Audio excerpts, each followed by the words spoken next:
Crossing borders to fight alongside local militants is not new. The Soviet Union faced foreign fighters in Afghanistan in the 1980s, and more recently, the US faced them in Iraq. Former CIA official Paul Pillar says the foreign fighters in Syria may eventually cause instability in other parts of the region and the world.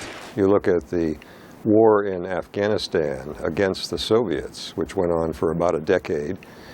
That spawned militant groups that went on to be active in many different places around the world. So there's no reason to expect that Syria is going to be anything different. We have people, militants who acquire skills, acquire inspiration, acquire some organization. And that's not just going to all go away whenever the dust settles in Syria.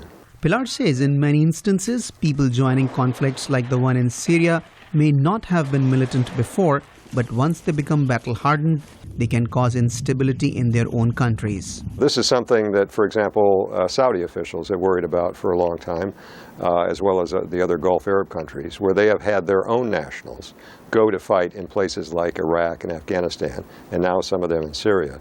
The 1996 bombing of Khobar Towers in Saudi Arabia, with 19 US servicemen killed, is often cited as an example of how those inspired by foreign fighters have carried out terror attacks in their own countries.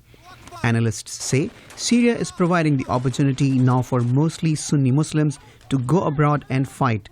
Stephen Tankel is a counterterrorism expert at American University in Washington. It's one of the reasons, quite frankly, why I think the U.S. is reluctant to become involved in Syria, along with a host of others, is that you've already got an open front, but that the U.S. presence could then draw even more groups, to that front. There is also the issue of who to arm among the anti-Assad forces.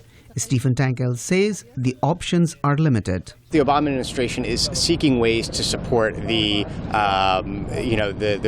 rebels there who are not al-Qaeda, and that has been a process that has been ongoing, looking at how they could get weapons into the hands of those whom they want to support and keep them out of the hands of those they don't. While the international community is focused on finding a political solution to the war in Syria, experts in Washington believe officials should be working on plans to deal with the armed groups once the conflict is over.